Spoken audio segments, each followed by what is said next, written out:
ಪ್ರಧಾನಮಂತ್ರಿಗಳೇ ಪತ್ರ ಬರೆದಿದ್ದಾರೆ, ಮತ್ತು ಇಡೀ ಪತ್ರಿಕೆಗಳು ಅದನ್ನು ಪ್ರಕಟಣೆ ಮಾಡಿದೆ.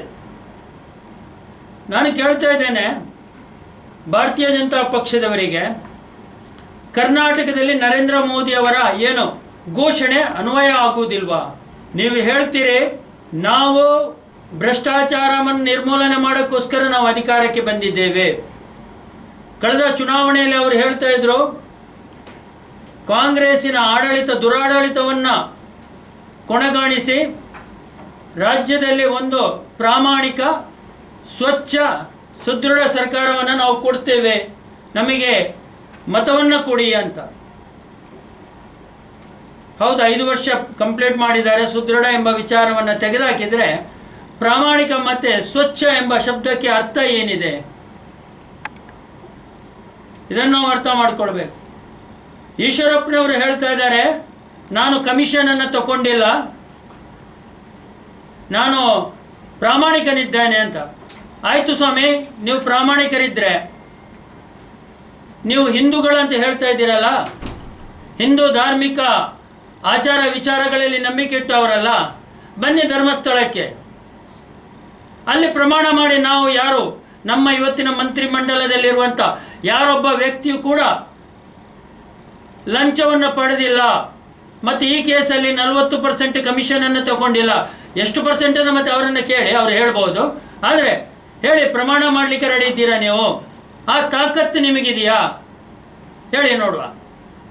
ನೀವು ಧರ್ಮಸ್ಥಳ ದೇವರನ್ನು ಒಪ್ತೀರಾ ಆದರೆ ಬನ್ನಿ, ಅಲ್ಲಿ ನಾವು ಬರ್ತೇವೆ, ಇಡೀ ಮಾಧ್ಯಮವನ್ನು ಕರೆಯೋಣ, ಅಲ್ಲಿ ನೀವು ಪ್ರಮಾಣವನ್ನು ಮಾಡಿದರೆ ಒಪ್ಪಿಕೊಳ್ಳೋಣ. ನೀವು ಇಲ್ಲ ಅಂತ ಹೇಳಿದರೆ ತನಿಖೆಯಲ್ಲಿ ನೀವು ಅಲ್ಲಿ ಪ್ರಮಾಣವನ್ನು ಮಾಡಿ ಕೂಡ ತನಿಖೆಯಲ್ಲಿ ನೀವು ತಪ್ಪಿತಸ್ಥರಂತೆ ಹೇಳಿ ಕಂಡು ಬಂದರೆ ನೀವು ಎರಡೆರಡು ಧರ್ಮದ್ರೋಹಿಗಳು ಕೂಡ ಆಗ್ತೀರಿ ಎಂಬುದನ್ನು ನಾನು ಹೇಳಲಿಕ್ಕೆ ಇಷ್ಟಪಡ್ತೇನೆ.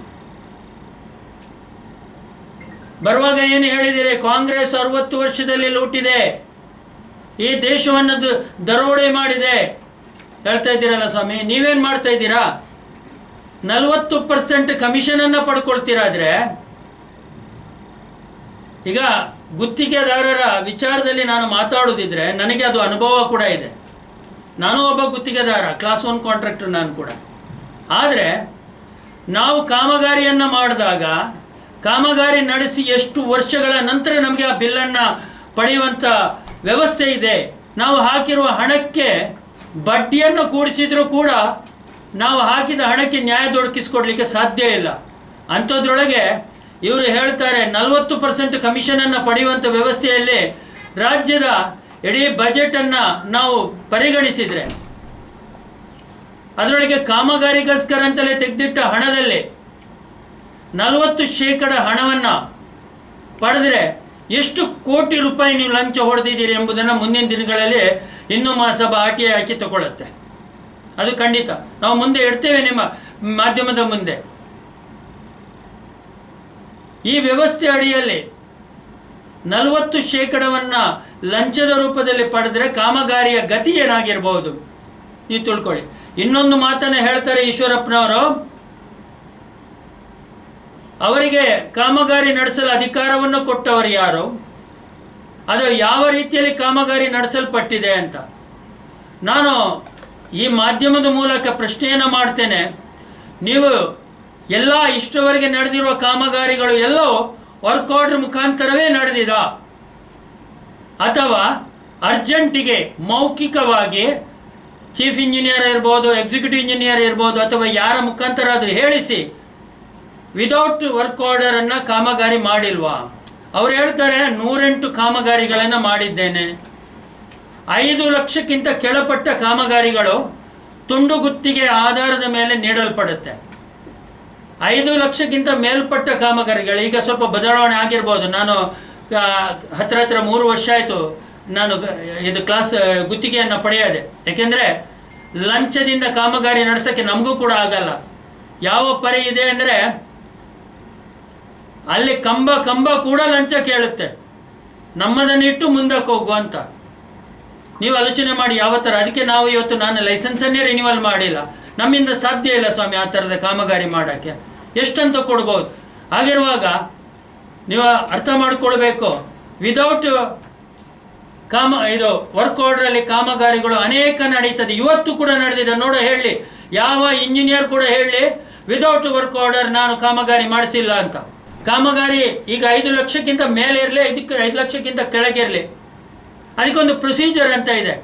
ಅಂದಾಜು ಪಟ್ಟಿ ಮಾಡಬೇಕು, ಆಮೇಲೆ ಅದು ಅಪ್ರೂವಲ್ ತಗೊಳ್ಬೇಕು, ಟೆಂಡರ್ ಕರೀಬೇಕು, ಟೆಂಡರಲ್ಲಿ ಲೋಯೆಸ್ಟ್ ಗುತ್ತಿಗೆದಾರರನ್ನು ಕರೆಸಿ ಮಾತಾಡಿಸ್ಬೇಕು, ಕಾಮಗಾರಿಯ ಕ್ವಾಲಿಟಿ ಪರಿಶೀಲನೆ ಆಗಬೇಕು, ಆಮೇಲೆ ಮೆಜರ್ಮೆಂಟ್ ಬುಕ್ಕಲ್ಲಿ ಏನು ಮೆಜರ್ಮೆಂಟ್ MB ಬುಕ್ಕಲ್ಲಿ ಅದನ್ನು ಮೆಜರ್ಮೆಂಟ್ ಆಗಬೇಕು, ಆಮೇಲೆ ಅಸಿಸ್ಟೆಂಟ್ ಎಕ್ಸಿಕ್ಯೂಟಿವ್ ಇಂಜಿನಿಯರ್ ಮೇಲೆ ಪಟ್ಟವರು ಅದನ್ನು ಟೆಸ್ಟ್ ಚೆಕ್ ಮಾಡಲಿಕ್ಕಿದೆ, ಅನೇಕ ಪ್ರೊಸೀಜರ್ಗಳಿದೆ. ಇದೆಲ್ಲವೂ ನಡೆದಿದಾ? ಇಲ್ಲಿ ವರ್ಕ್ ಆರ್ಡ್ರೇ ಆಗಿಲ್ಲ. ಅವ್ರು ಹೇಳ್ತಾರೆ, ಅವರು ಸತೀಶ್ ಪಾಟೀಲ್ ಅವರು, ನನಗೆ ವರ್ಕ್ ಆರ್ಡ್ರನ್ನೇ ಕೊಟ್ಟಿಲ್ಲ. ಹಾಗಾದರೆ ಕಾಮಗಾರಿ ಯಾವ ಪರಿಯಲ್ಲಿ ನಡೆದಿರ್ಬೋದು, ಹೇಗೆ ನಡೆದಿರ್ಬೋದು, ನೀವು ಆಲೋಚನೆ ಮಾಡಿ. ಹಾಗಿರುವಾಗ ಇದೆಲ್ಲವನ್ನು ಗಮನಿಸಿಕೊಂಡಾಗ ನಾನು ಈಶ್ವರಪ್ಪ ಅವರ ಮಂತ್ರಿಮಂಡಲ ಬಹಿರಂಗವಾಗಿ ಚರ್ಚೆಗೆ ಬರಲಿಕ್ಕೆ ನಾನು ಆಹ್ವಾನ ಕೊಡ್ತೇನೆ, ಬರಲಿ. ಅದರ ಜೊತೆಯಲ್ಲಿ ನಿಮಗೆ ನಿಮ್ಮ ಸಂಬಂಧಪಟ್ಟ ಇಲಾಖೆ ಯಾವ್ಯಾವ ಇಲಾಖೆಯಲ್ಲಿ ಕಾಮಗಾರಿ ಆಗಿದೆ ಅದರ ಅಧಿಕಾರಿ ವರ್ಗಗಳು ಜೂನಿಯರ್ ಇಂಜಿನಿಯರಿಂದ ಹಿಡಿದು ಚೀಫ್ ಇಂಜಿನಿಯರ್ವರೆಗೆ ಬರಲಿ. ವಿದೌಟ್ ವರ್ಕ್ ಆರ್ಡರ್ ಕಾಮಗಾರಿ ನಡೆಸಿಲ್ಲ, ನಾವು ಮಾಡಿಲ್ಲ, ಇಷ್ಟವರೆಗೆ ಹೇಳಿಕೆಯನ್ನು ಕೊಡಲಿ ಬಹಿರಂಗವಾಗಿ. ಆಗ ನಾವು ಹೇಳೋಣ ಸಂತೋಷ್ ಪಾಟೀಲ್ರ ತಪ್ಪಿದೆ ಅಂತ ಹೇಳಬೇಕು. ಅಥವಾ ನಿಮ್ಮಲ್ಲಿ ಒಂದು ವಿನಂತಿ, ರಾಜ್ಯದಲ್ಲಿರುವ ನಂಬರ್ 1 ಅಥವಾ ಕ್ಲಾಸ್ 1 ಅಥವಾ ಕ್ಲಾಸ್ 2 ಕಾಂಟ್ರಾಕ್ಟರ್ಗಳನ್ನು ಕರೆಸಿ ಮಾತಾಡಿಸಿ. ಈಗ ನಮ್ಮ ಕಾಂಟ್ರಾಕ್ಟರ್ ಮೊನ್ನೆ ಹೇಳ್ತಾ ಇದ್ರು, ನಮ್ಮ ಕಾಂಟ್ರಾಕ್ಟ್ ಗುತ್ತಿಗೆದಾರ ಅಧ್ಯಕ್ಷರು ಒಂದು ಹೇಳ್ತಾ ಇದ್ರು, ಎಷ್ಟು ಲಕ್ಷ ಕೋಟಿ ರೂಪಾಯಿ ಇವತ್ತು ಕೂಡ ಬಾಕಿ ಇದೆ ಅಂತ. ಸ್ವಾಮಿ, ಆ ಗುತ್ತಿಗೆದಾರರಿಗೆ ಮನೆ ಮಠ ಹೆಂಡತಿ ಮಕ್ಕಳಿದ್ದಾರೆ ಎಂಬ ಒಂದು ಸಣ್ಣ ಕಲ್ಪನೆ ಇದೆಯಾ ನಿಮಗೆ? ನಿಮಗೆ ಹಣ ಇಲ್ಲದಿದ್ದರೆ ಯಾಕೆ ಗುತ್ತಿಗೆ ಮಾಡಿಸ್ತೀರಿ ಸ್ವಾಮಿ? ನಾನು ಕೇಳ್ತಾ ಇದ್ದೇನೆ, ರಿಟೈರ್ಡ್ MLAಗಳಿಗೆ ಪೆನ್ಷನ್ ಕೊಡ್ತಾ ಇದ್ದೀರಲ್ಲ, ಅಥವಾ MP ಗಳಿಗೆ ಪೆನ್ಷನ್ ಕೊಡ್ತಾ ಇದ್ದೀರಲ್ವಾ, ಅಥವಾ ಇನ್ನಿತರ ಬೆನಿಫಿಟ್ಗಳನ್ನು ಕೊಡ್ತಾ ಇದ್ದೀರಲ್ಲ, ನಿಲ್ಲಿಸಿ. ಯಾಕೋಸ್ಕರ ಕೊಡ್ತಾ ಇದ್ದೀರಾ ನೀವು? ಅವರು ಸಮಾಜ ಸೇವೆಗೋಸ್ಕರ MLA ಆಗಿರೋದಲ್ವಾ, ಅಥವಾ MP ಆಗಿರೋದಲ್ವಾ? ನಿಲ್ಲಿಸಿ. ಆ ಹಣವನ್ನು ಉಳಿಸಿದರೆ ಇವತ್ತು ಗುತ್ತಿಗೆದಾರರ ಪೇಮೆಂಟ್ ಮಾಡ್ಬೋದು. ಆ ಶಕ್ತಿ ಇದೆಯಾ? ನಾನು ಆದ್ದರಿಂದ ಈಶ್ವರಪ್ಪನವರೇ ನಾಟಕ ಬಿಟ್ಟಾಕಿ. ನಾನು ಈಶ್ವರಪ್ಪನವರನ್ನು ವಿನಂತಿ ಮಾಡ್ಕೋತಾ ಇದ್ದೇನೆ, ಪ್ರಾಮಾಣಿಕವಾಗಿ ಒಪ್ಪಿಕೊಳ್ಳಿ. ಹಾಗೂ ನಾನು ಮುಖ್ಯಮಂತ್ರಿಗಳಲ್ಲಿ ಈ ಮೂಲಕ ವಿನಂತಿಸ್ತಾ ಇದ್ದೇನೆ, ನಿವೃತ್ತ ನ್ಯಾಯಾಧೀಶರ ಮೂಲಕ ತನಿಖೆಯನ್ನು ಮಾಡಿ ಮತ್ತೆ ಈಶ್ವರಪ್ಪನವರ ಬಂಧನ ಆಗಬೇಕು.